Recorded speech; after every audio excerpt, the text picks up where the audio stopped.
ముందుగా మష్రూమ్స్ని శుభ్రంగా కడుక్కొని ఈ విధంగా ముక్కలు కోసుకొని పక్కన పెట్టుకోవాలి. ఇప్పుడు ఒక మిక్సీ జార్ తీసుకొని దాంట్లో ఒక 2 మీడియం సైజ్ టమాటా ముక్కలు, అలాగే ఒక 2 స్పూన్లు జీడిపప్పు,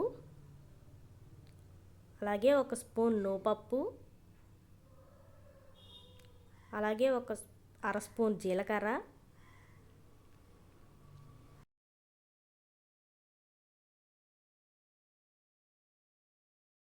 గసగసాలు మొత్తం కలుపుకొని కొంచెం కొంచెం వాటర్ పోసుకుంటూ బాగా మెత్తగా పేస్ట్ చేసుకుని పక్కన పెట్టుకోవాలి. చూస్తున్నారు కదా ఈ విధంగా. ఇప్పుడు స్టవ్ వెలిగించుకొని పాన్ పెట్టుకొని ఒక 2 గరిటెలు ఆయిల్ వేసుకొని హీట్ ఎక్కనివ్వాలి.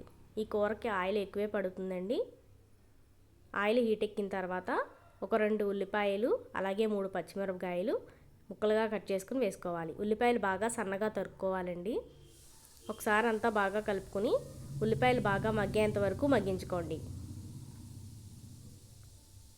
ఉల్లిపాయలు ఈ విధంగా మగ్గిన తర్వాత ఒక స్పూన్ అల్లం వెల్లుల్లి పేస్ట్ వేసుకోవాలి.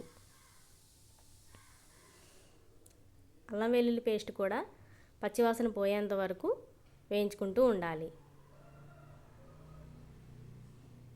పచ్చివాసన పోయింది కదండి. ఇప్పుడు ఒక పావు స్పూన్ పసుపు, అలాగే కూరకి సరిపడా ఉప్పు, అలాగే ఒక స్పూన్నర కారం అంతా వేసుకొని ఒకసారి అంతా బాగా కలుపుకొని వేయించుకోవాలి. కారం పచ్చివాసన పోయే వరకు వేయించుకోవాలండి. ఇప్పుడు ముందుగా మనం పేస్ట్ చేసి పెట్టుకున్న మిశ్రమాన్ని ఇందులో కలుపుకోవాలి. అంతా ఒకసారి బాగా కలుపుకొని ఆయిల్ పైకి తేలేంత వరకు బాగా మగ్గించుకోవాలండి. చూస్తున్నారు కదండి, ఆయిల్ బాగా పైకి తేలింది, బాగా మగ్గింది. మధ్య మధ్యలో కలుపుకోవాలండి, మగ్గించుకోవాలి, లేదంటే మాడిపోతుంది అడుగున. ఇప్పుడు ఒక స్పూన్ ధనియాల పొడి, అలాగే ఒక స్పూన్ గరం మసాలా, కొంచెం కరివేపాకు కూడా వేసుకుని బాగా ఒకసారి కలుపుకోవాలి. ఇప్పుడు బాగా మగ్గింది కదండి.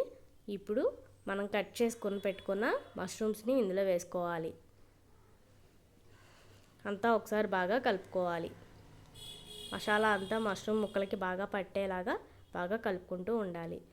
అంతా కలుపుకున్న తర్వాత ఒక 5 నిమిషాలు మగ్గనిద్దాం. సిమ్లో పెట్టుకుని మగ్గించుకోవాలండి. ఇప్పుడు మూత తీసి ఒకసారి అంతా బాగా కలుపుకోవాలి.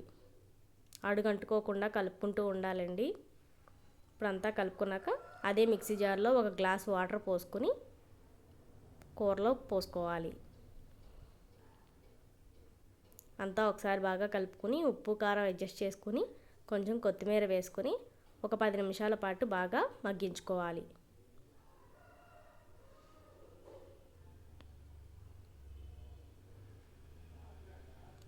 మధ్య మధ్యలో తిప్పుకుంటూ మగ్గించుకోవాలండి, లేదంటే అడుగంటుకుంటుంది. ఒకసారి అంతా బాగా కలిపి మధ్యలో చివరిగా కొంచెం కొత్తిమీర కూడా వేసుకొని మూత తీసేసి కొంచెం మీడియం ఫ్లేమ్ హై ఫ్లేమ్ మధ్యలో పెట్టుకుని బాగా మగ్గించుకోవాలి.